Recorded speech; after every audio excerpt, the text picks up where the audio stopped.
هل أتاك حديث ضيف إبراهيم المكرمين إذ دخلوا عليه فقالوا سلاما قال سلام قوم منكرون فراغ إلى أهله فجاء بعجل سمين فقربه إليهم قال ألا تأكلون وقال رسول الله صلى الله عليه وسلم من كان يؤمن بالله واليوم الآخر فليكرم ضيفا أو كما قال عليه الصلاة والسلام اللهم صل على محمد وعلى آل محمد كما صليت على إبراهيم وعلى آل إبراهيم إنك حميد مجيد اللهم بارك على محمد وعلى آل محمد كما باركت على إبراهيم وعلى آل إبراهيم إنك حميد مجيد الحمد لله আল্লাহ তাআলার দরবারে শুকরিয়া আদায় করছি আল্লাহ আমাদেরকে ইসলাহি মাহফিলে উপস্থিত হওয়ার তৌফিক দান করেছেন বলে আলহামদুলিল্লাহ। আমি আপনাদের সামনে সূরাতুজ জারিয়াতের 24 থেকে 27 নম্বর আয়াতে কারিমা তেলাওয়াত করলাম। 26 পারা একদম শেষ পৃষ্ঠায় আয়াতগুলো আছে। আয়াতে আল্লাহ তাআলা ইব্রাহিম আলাইহিস সালাতু ওয়াস সালামের মেহমানদারি সম্পর্কে আলোচনা করেছেন। আজকে আপনাদের সামনে যে আলোচনা পেশ করব এই আলোচনার আলোচ্য বিষয় মেহমানদারি। কেন মেহমানদারি সম্পর্কে আলোচনা প্রয়োজন? কোরবানির পরে আমাদের দেশে ঢাকা শহর, গ্রাম, বন্দর সব জায়গায় বিয়ে শাদীর একটা হিরিক করে, ওই যে গোস্তবায়ের সাথে বিয়ে শাদীর একটা হিরিক করে, পাশাপাশি মেহমানদারিরও হিরিক করে। কেউ মেহমান হই, কেউ মেজবান হই। আমাদের দেশে আম কাঁঠালের মেহমানদারি হয়। তো আল্লাহ তাআলার ইচ্ছা এখন গোস্ত আম কাঁঠাল সব একসাথে হয়ে গেছে। আম কাঁঠালের সিজন আবার গোস্ত সবগুলো একসাথে। এটা অবশ্যই মেজবানের জন্য একটা আল্লাহর পক্ষ থেকে দয়া, যে আলাদা মেহমানদারি আর করা লাগে নাই, একসাথে হয়ে গেছে। একসাথে হওয়া আর আমরা মেহমান হওয়া এবং মেজবান হওয়া উভয়টা সুন্নত মোতাবেক হতে হবে। যেহেতু আমাদের দেশের অন্য ধরনের একজন বিপ্লবী মানুষ হলেন শেখ আল্লামা আব্দুল হামিদ মধুপুর বিশ্বাস। হুজুরের জীবনটাই হলো আপনার একদিক দিয়ে সুন্নাহের কথা মানুষের কাছে দাঁড়ে দাঁড়ে পৌঁছায় দেওয়া, অন্যদিক দিয়ে তিনি রাসূল সাল্লাল্লাহু আলাইহি সাল্লামের সুন্নতে রাজনীতি ইসলামের মধ্যে আছে এটাও জনগণের মাঝে কিভাবে পৌঁছানো যায় এই মেহনত এই বয়সও করতেছে। এই জন্য এই ইসলাহী মজলিসগুলোর অন্যতম একটা উদ্দেশ্য হয়, যেটা উনি বললেন, যে এখানে আসি সংশোধনের জন্য। একটা কবরের জীবন আর একটা দুনিয়ার জীবন। দুনিয়ার জীবনে আমরা চলার ক্ষেত্রে কিছু ভুল হয়, এই ভুলগুলোর সংশোধন হয় এই ইসলাহী মাহফিল। ইসলাম মানেই সংশোধন করা। এখন সিজন চলতেছে মেহমানদারি। এই মেহমানদারি যেন সুন্নাহ মোতাবেক হয়। এটা আমাদের সকলের মাথায় থাকা। সুন্নাহ বহির্ভূত যদি হয় তাহলে মেহমানদারির যে বরকত, যে ফজিলত, এই ফজিলত থেকে আমরা মাহরুম হব। আল্লাহ আমাদেরকে হেফাজত করেন। আমিন। মেহমানদারি সম্পর্কে 8টি কথা বলবো। 1, ইব্রাহিম নবীর মেহমানদারি। 2, রাসূলুল্লাহ সাল্লাল্লাহু আলাইহি সাল্লামের মেহমানদারি। 3, সাহাবায়ে কেরামের মেহমানদারি। 4, মেহমানদারির গুরুত্ব। 5, মেহমানদারির ফজিলত। 6, মেহমানদারির খাবারের বরকত। 7, মেজবানের করণীয়। 8, মেহমানের করণীয়। এই 8টি কথা হবে, মনোযোগ সহকারে শুনবো। আল্লাহ আমাদের সকলকে আমলের নিয়তে শোনার তৌফিক দান করুন। ইব্রাহিম নবীর সুন্নাত। সূরা জারিয়াতের 24 থেকে 27 নম্বর আয়াতে আল্লাহ তাআলা বলেন, হাল আতাকা হাদিসু দাইফি ইব্রাহিম আল মুকরামিন। আপনার কাছে কি ইব্রাহিম নবীর সম্মানিত মেহমানদের বৃত্তান্ত এসেছে? إذ دخلوا عليه فقالوا سلاما। সম্মানিত মেহমানগণ যখন ইব্রাহিম নবীর কাছে প্রবেশ করলেন তখন তারা বললেন সালাম, আপনার প্রতি শান্তি বর্ষিত হোক। ক্বালা সালাম। ইব্রাহিম নবী জবাবে বললেন, আপনাদের প্রতিও শান্তি বর্ষিত হোক। কওমুম মুনকারুন। তিনি তাকায় দেখলেন এরা তো অপরিচিত মানুষ, এরা কারা? তো অপরিচিত কোন মেহমান দেখলে ইব্রাহিম নবীর নিয়ম ছিল তাড়াতাড়ি খাবারের আয়োজন করে তাদেরকে মেহমানদারি করতেন। ফারাদা ইলা আহলিহি ফাজাআ বিইজলিন সামিন। তিনি দ্রুত তার পরিবারের কাছে গেলেন, একটা গরুর বাচ্চা ভাজি করে তাড়াতাড়ি মেহমানদের সামনে উপস্থিত করে ফাকাররাবাহু ইলাইহিম, তাদের সামনে পেশ করলেন। সুবহানাল্লাহ। এক গরু বাচ্চা ভাজি করে নিয়ে আসছে। তাফসীরের কিতাবে আসছে, তাকায় দেখে ওই খাবার মেহমানরা খায় না। তো মেহমানরা যখন খাবার খায় না, ইব্রাহিম নবী চিন্তিত হয়ে গেলেন। তাদেরকে বললেন, ক্বালা আলা তাকুলুন। কি ব্যাপার, খান না কেন? খাবেন না আপনারা? খাইতেছেন না কেন?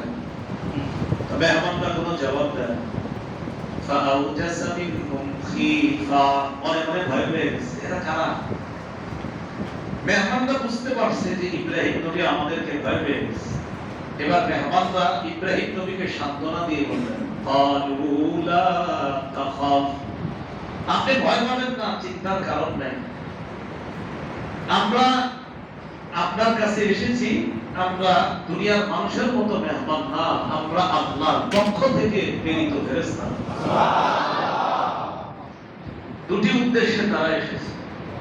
এক, ইব্রাহিম নবীর বড় বিবি সারা আলাইহিস সালাতু ওয়াস সালামকে ইসহাক নামে একটা পুত্র সন্তানের সুসংবাদ দেওয়ার জন্য এসেছে। 2, ইব্রাহিম নবীর ভাতিজা লূত আলাইহিস সালাতু ওয়াস সালামকে ওনার জাতি ভালোভাবে, কঠিনভাবে, বিভিন্নভাবে নির্যাতন করত, কথা দিয়ে, কর্ম দিয়ে, প্রেশার দিয়ে তাকে সবসময় পেরেশান রাখত লূত নবী। এই জাতি বড় বড় 10টা অপরাধ করত। এর মধ্যে একটা অপরাধ ছিল সমকামিতা।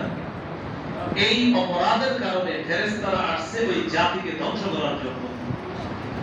ইব্রাহিম নবীর ভাতিজা লূত নবীর জাতিকে ধ্বংস করতে আসছে তারা। এই দুই উদ্দেশ্যে তারা আসছে। আমাদের আলোচ্য বিষয়ে আমরা থাকি, পরবর্তীতে ওদিকে না যায়। আমরা শুধু এতটুকু, মেহমানদেরকে দেখলেন, তিনি মেহমানদের সামনে দ্রুত খাবার পরিবেশন করলেন। হাদিসে আসছে রাসূলুল্লাহ সাল্লাল্লাহু আলাইহি সাল্লাম বলেন, কানা আউওয়ালা মান দাইয়াফা দাইফা ইব্রাহিম আলাইহিস সালাতু ওয়াস সালাম। পৃথিবীতে সর্বপ্রথম মেহমানদারির প্রচলন করেছেন যেই নবী, তিনি হলেন ইব্রাহিম আলাইহিস সালাতু ওয়াস সালাম। সুবহানাল্লাহ। এই গেল আমাদের আলোচনা, 1 নম্বর আলোচনা, মেহমানদারি ইব্রাহিম নবীর সুন্নাত। 2, আমাদের নবীর মেহমানদারি।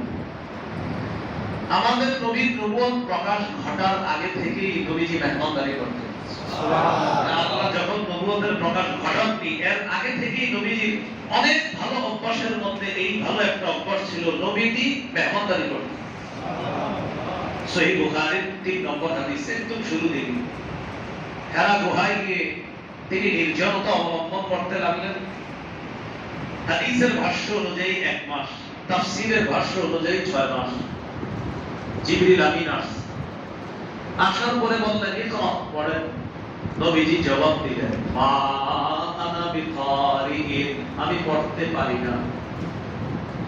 ফারাব্বানি, জিবরিল আমাকে চাপ দিস, হাত্তা বালাগা মিন্নিল জাহর, আমার প্রচন্ড কষ্ট হয়েছে।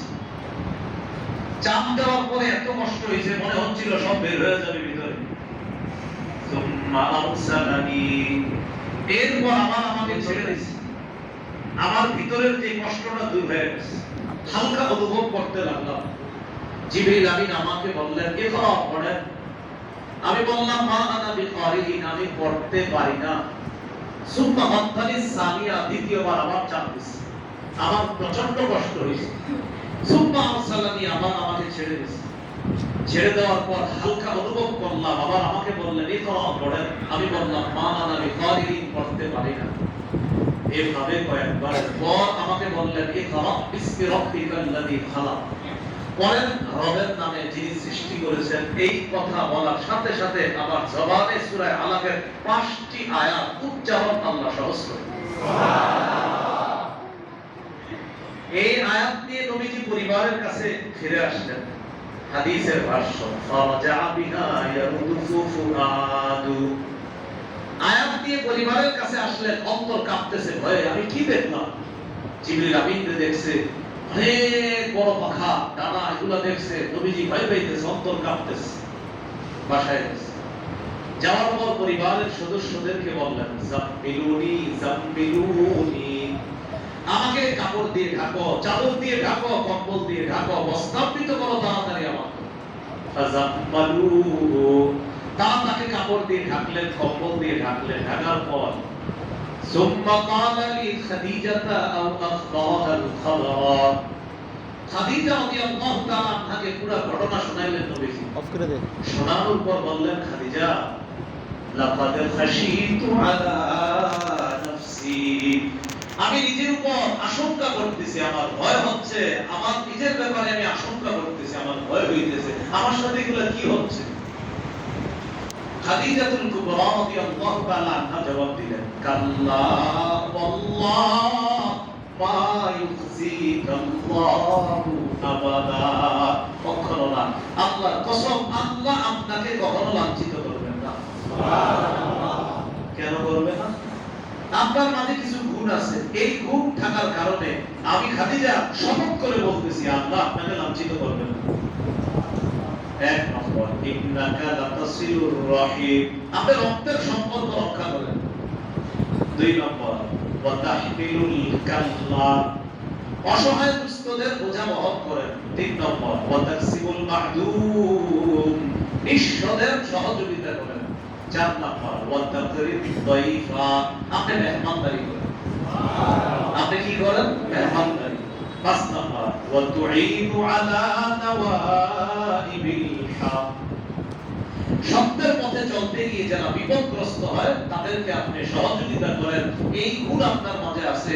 এই আশ্চর্য গুণ সাধারণ সব মানুষের মাঝে থাকে না, একটা থাকলে তো আরেকটা থাকে না, তো আপনার মাঝে সবগুলো পরিপূর্ণ আছে। তাই আমি বলতেছি আপনার কসম, আল্লাহ আপনাকে লাঞ্ছিত করবেন। সুবহানাল্লাহ। এই গুণগুলোর মধ্যে একটা ছিল মেহমানদারি করা। কি করা বলেন তো? এখান থেকে বোঝা যায় মেহমানদারি যে করে তার উপর আল্লাহর রহমত থাকে। সুবহানাল্লাহ। তার উপর আল্লাহর রহমত থাকে। তাহলে আমাদের আলোচ্য বিষয়ের দ্বিতীয় আলোচনা গেল নবীর মেহমানদারি। 3 নম্বর আলোচনা সাহাবীদের মেহমানদারি। সাহাবীদের মেহমানদারি সম্পর্কে কয়েকটি বর্ণনা শুনি। সহিহ বুখারীর বর্ণনা 3798 নম্বর হাদিস। হাদিসের বর্ণনাকারী আবু হুরায়রা রাদিয়াল্লাহু তাআলা তিনি বলেন আন্না রাজুলান আতান নবী সাল্লাল্লাহু আলাইহি ওয়াসাল্লাম, এক ব্যক্তি রাসূলুল্লাহ সাল্লাল্লাহু আলাইহি সাল্লামের কাছে আসছে। তো নবীজির নিয়ম ছিল কেউ আসলে তার মেহমানদারি করা। ফাবাআতা ইলা নিসাইহি, বিবিদের কাছে সংবাদ পাঠাইছে, দেখো তো তাদের ঘরে খাবার আছে কিনা মেহমানদারি করার মতো। সব বিবিদের ঘর তালাশ করে সংবাদদাতা নবীর কাছে এসে জানাইলেন, ফাকুলনা মা ইনদানা ইল্লাল মা। সব বিবিরা জানাইলেন আমাদের ঘরে পানি ছাড়া কিছু নেই। কি ছাড়া? সবার ঘরে পানি। এখান থেকে একটা বিষয় বুঝা, নবীর বিবিগণ কত সহজে জবাব দিয়ে দিছে আমাদের ঘরে পানি আছে, আর নবীও কত সহজে জবাবটা নিয়ে দিছে। কারণ নবীর ঘরে সাধারণত এগুলোই থাকতো, কখনো পানি আর কখনো খাবার থাকলে সর্বোচ্চ একটা দুইটা কিছু। তো বিবি বলতেছে আমাদের ঘরে তো আজকে পানি ছাড়া কিছু নাই, সবার কি জবাব? এবার একটু ভাবেন তো, যে নবীর সব বিবিরা তার মানে ওই অক্তে শুধু পানি খেয়ে তাদের জীবন যাপন চলছে, ওই অক্তে এটা নিশ্চিত। নবীজি এবার একটা ঘোষণা করলেন সাহাবীদের সামনে, মাইয়াসুমু হাযা আও ইউদিফু হাযা, তোমাদের মধ্যে কে আছে আমার এই মেহমানকে মেহমানদারি করবা? সাহাবীদেরকে বললেন। فقال رجل من الأنصار أنا يا رسول الله, এক আনসারী সাহাবী বললেন, হুজুর আমি আপনার মেহমানের মেহমানদারি করব। সুবহানাল্লাহ। মুহাদ্দিসিনে কেরাম লেখছেন এই আনসারী সাহাবী আবু তালহা রাদিয়াল্লাহু তাআলা। কে বলেন তো? আবু তালহা। একটু মন দিয়ে শুনেন ঘটনাটা, একটু মনে রাখবেন। বলেন আশ্চর্য মেহমানদারি, বাংলাটা কি? আশ্চর্য। এই মেহমানদারিটা হবে আশ্চর্য মেহমানদারি। তো সাহাবী দাঁড়ায় বলছে, হুজুর আমি আপনার মেহমানকে মেহমানদারি করব। ঠিক আছে, নিয়ে যাও। ফান্তালাকা বিহি ইলা ইমরাতিহি, মেহমানকে নিয়ে বাসায় গেছে। বিবির কাছে গিয়ে বলতেছে, আকিনি দাইফা রাসূলুল্লাহ সাল্লাল্লাহু আলাইহি ওয়াসাল্লাম, বাসায় মেহমান নিয়ে আসছি, সাধারণ মেহমান না, আল্লাহর নবীর মেহমান। যথাযথ সম্মান করবা। বাসায় কি আছে খুব খাতিরদারি করতে হবে, কারণ এটা আমার মেহমান না, এটা নবীর মেহমান। বিবি কয় আপনি এটা কি করলেন? কেন? মা ইনদানা ইল্লা কুতুসি বিয়াদিনা ওয়া ফি রিওয়ায়াতিন ইল্লা কুতুসি বিয়াদি ওয়া ফি রিওয়ায়াতিন ইল্লা কুতুসি বিয়ান। ঘরে তো বাচ্চাদের খাবার ছাড়া খাবার নেই। নবীর বিবিরা বলছে পানি ছাড়া কিছু নেই। যে সাহাবী মেহমানদের নিয়ে গেছে তার বিবি কয় বাচ্চাদের খাবার ছাড়া ঘরে খাবার নাই, আপনি কি করছেন? সাহাবী বললেন, চুপচাপ শোনো আমি যা বলি।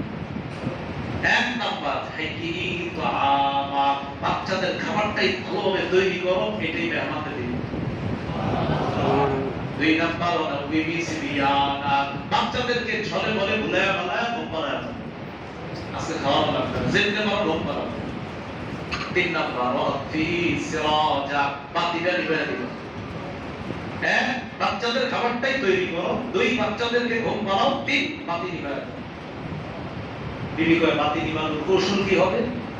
বাতিটা তুমি যখন নিভাবা, প্রথমে তো জ্বলানো অবস্থায় থাকবে, এটা তুমি ঠিক করতে চাইবা, কোনো কারণে বাতিটা নিভে যাবে, এরপর তুমি খালি ঠিক করতে চাইবা, কিন্তু ঠিক হবে না। মেহমানের খাবার যতক্ষণ চলবে ততক্ষণ ঠিক করতে চাইবা, কিন্তু ঠিক হবে না। তুমি ঠিক করার অভিনয় করবা, কিন্তু ঠিক হবে না। আর তুমি তো জানো এটা ঠিক কিভাবে করতে হবে, কিন্তু তুমি খালি চেষ্টা করবা, কিন্তু ঠিক হবে না। তো স্ত্রী কথা শোনার পর বাস হাইয়া আত-তাআমাহা ওয়া দাওয়ামাত সিবিয়ানাহা ওয়া আসলাহাত সিরাজাহা, বাচ্চাদেরকে ঘুম পাড়ায় দিয়েছে, খাবার প্রস্তুত করছে, প্রথমে বাতিটা জ্বালাইছে, জ্বালানোর পর সুম্মা কামাত কাআন্নাহা তাসতাউ সিরাজাহা ফাআতফাআতহু, বাতিটা জ্বালানোর কৌশলে উনি কি করলেন? দাঁড়াইলেন যে বাতিটা একটু জ্বালাবো, জ্বালায় এটা আবার দেখি কোনো সমস্যা আছে কিনা। ওই সমস্যা দেখতে গিয়ে হঠাৎ নিভে গেছে। আহা, বাতিটা নিভে গেল, এবার খালি ঠিক করতেছে, ঠিক হয় না, ঠিক করতেছে, ঠিক হয় না। মেহমানের সামনে খাবার, আর ওই জামানায় মেহমানটা ছিল এমন যে মেজবান ছাড়া খাবে না, আপনিও খাইতে হবে। মেহমান কি করলেন? স্বামী আর স্ত্রী, স্বামী তার স্ত্রীকে বললেন আমরা দুইজনও ও নারায় নারায় অন্ধকারে অভিনয় করতে হবে, যেন মেহমান বুঝে আমরাও খাইতেছি। হাদিসে আসছে ফাজাআলা ইউরিয়ানিহি আন্নাহুমা ইয়াকুলান, এই দুইজন মেহমানদের দেখাইতেছে যে আপনি খান, আমরাও খাইতেছি। খাবার শেষ, বাতিও ঠিক হয়ে গেছে। ফালাম্মা আসবাহা গাদা ইলা রাসূলিল্লাহ সাল্লাল্লাহু আলাইহি ওয়াসাল্লাম, সকালবেলা সাহাবী নবীর কাছে গেছে, মেজবান সাহাবী নবীর কাছে গেছে। যাওয়ার পর আল্লাহ নবী তার দিকে তাকায় বললেন, লাকাদ আজিবাল্লাহুল লাইলা, মিন সানিইকুমা বিদাইফিকুমা আল-লাইলা ওয়া ফি রিওয়ায়া দাহিকাল্লাহুল লাইলা। গত রাতে তুমি আর তোমার বিবি মেহমানদের যে মেহমানদারি করেছো, আল্লাহ এত খুশি হয়েছে যে তোমাদের মাখলুকের কর্মকাণ্ডে খালেক হেসে দিয়েছে। মাখলুকের কর্মকাণ্ডে খালেক হাসছে, কে হাসছে? খালেক। মাখলুকের কর্মকাণ্ডে খালেক হেসে দিয়েছে, খুশিতে খালেক হেসে দিয়েছে। শুধু তাই না, তোমাদের ব্যাপারে কোরআনে আয়াত নাযিল করেছে। সূরা হাশরের 9 নম্বর আয়াত, وَيُؤْثِرُونَ عَلَى أَنفُسِهِمْ وَلَوْ كَانَ بِهِمْ خَصَاصَةٌ। সাহাবায়ে কেরামের অভ্যাস ছিল এবং তারা নিজেদের প্রয়োজন থাকা সত্ত্বেও অন্যদেরকে নিজেদের উপর তারা প্রাধান্য দিত। তাদের এই সুন্দর অভ্যাসের কথা আল্লাহ কোরআনে আয়াতের মাধ্যমে কিয়ামত পর্যন্ত সব মুসলমানদেরকে জানায়। সুবহানাল্লাহ। এই হলো সাহাবীদের আশ্চর্য মেহমানদারি। আপনাদেরকে শোনাইলাম সাহাবীদের মেহমানদারি কেমন ছিল। আরেকটা শুনেন, ইবনে আবি দুনিয়া অনেক বড় মুহাদ্দিস, তার কিতাবের 20 নম্বর হাদিস মুহাম্মদ ইবনে সিরিন রাহমাতুল্লাহি আলাইহি থেকে বর্ণনা। তিনি বলেন, মসজিদে নববীতে নবীর প্রতিষ্ঠিত একটা মাদ্রাসা আছে, মাদ্রাসাতুস সুফা। মক্কায় একটা প্রতিষ্ঠিত মাদ্রাসা ছিল, এটার নাম দারুল আরকাম। আর মসজিদে নববীতে একটা মাদ্রাসা, মাদ্রাসাতুস সুফা। এই মাদ্রাসাতুস সুফার ছাত্ররা হলো আসহাবুস সুফা বা আহলুস সুফা। ওই মাদ্রাসারই শ্রেষ্ঠ একজন ছাত্রের নাম আবু হুরায়রা রাদিয়াল্লাহু তাআলা, যিনি নবীর ক্লাসে মাত্র 3 বছর বসতে পারছেন। কয় বছর? 3 বছর। কিন্তু সব সাহাবীর চেয়ে হাদিস তিনি বেশি বলছেন। সাহাবীরা ওই যুগে প্রশ্ন করছে, কি আবু হুরায়রা, তুমি তো নবীর সাথে ছিলা 3 বছর, এত হাদিস বলো কিভাবে? 3 বছর থাকলেও আলা বিলদি বাক্তি, পেটে ভাতে করে থাকতাম। নবী খাইলে আমি খাইতাম, নবী না খাইলে আমি খাইতাম না, তো ক্লাস মিস করতাম। সুবহানাল্লাহ। আবু হুরায়রা রাদিয়াল্লাহু তাআলা ওই মাদ্রাসারই ছাত্র। তো আহলুস সুফা যারা, আসহাবুস সুফা যারা হজে যাবেন বা উমরা যাবেন, যারা গিয়েছেন আলহামদুলিল্লাহ, যারা যেতে পারেননি আল্লাহ সকলকে যাওয়ার তৌফিক দান করুন। আমিন। মদিনার মসজিদে দেখবেন পিতলের কালারের একটা শিকল দিয়ে ছোট্ট করে একটা রাউন্ড দেওয়া আছে। ওই ছোট্ট জায়গাটা, ওই জায়গায় নবীজি ক্লাস করতেন আর সাহাবীরা নবীর দর্শে বসতেন, ক্লাসের মধ্যে বসতেন। এখনো ওই চিহ্ন আছে, স্মৃতি আছে। তো কানা আহলুস সুফাতি ইদা আমসাও, ওই আহলুস সুফা বা নবীজির ওই ছাত্র যারা ওই মাদ্রাসায় পড়তেন, রাতের বেলা যখন হইতো, রাতের বেলা প্রতিদিন ইনতালাকার রাজুলু বির রাজুলি ওয়ার রাজুলু বির রাজুলাইন ওয়ার রাজুলু বিল খামসা। একজন সাহাবী ওই মাদ্রাসার একজন ছাত্রকে বাসায় নিয়ে যাইতেন, কেউ নিয়ে যাইতেন 2 জন, কেউ নিয়ে যাইতেন 5 জন। আমাদের গ্রামগঞ্জে এখন আছে জায়গির, লজিক, এদিকে লজিক সিস্টেম তো এখন মনে নাই, শহরে গেছে এখন। এখনো দেখবেন ওই পাশে গেলে দেখবেন লজিক বা জায়গির পেতে পারেন।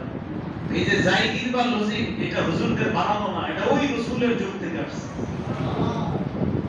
এক সাহাবী একজনকে নিতেন, কেউ নিতেন 2 জন, কেউ নিতেন 5 জন। এবার দেখেন কি বলবো। فأما سعد بن عبادة فكان ينطلق ب80 كل ليلة। নবীর একজন সাহাবী নাম সাদ ইবনে উবাদা। এই সাহাবী প্রতি রাতে 1 জন, 2 জন, 3 জন, 5 জন না 80 জন সাহাবীর মেহমানদারি করতেন। সুবহানাল্লাহ। প্রতি রাতে 80 জন। এটা তো মাঝে মাঝে আপনারা একজনে মাদ্রাসা সব ছাত্রদেরকে খাওয়াইতেন। তাহলে সময় এক পাক খাওয়ান তো মাশাআল্লাহ, মাঝে মাঝে একা খাওয়াই দিবেন। কেউ এই নিয়তে যে নবীর সাহাবী সাদ ইবনে উবাদা একদিনে 80 জনকে খাওয়াইতো। হুজুর আমি চুপি চুপি এসে বলবেন, আজকে আমি মেহমানদারি করলাম, কাউকে বলা দরকার নেই, ছাত্রদেরকে খাওয়াই। এই মাদ্রাসায় ভোট দিতে হবে আমরা বলছি না, আমরা যেখানে পছন্দ জরুরি না। এখানে এলাকাবাসী যদি এখানে দিবেন, আমরা এলাকাবাসী অন্য এলাকায় দিয়ে যেখানে আপনি।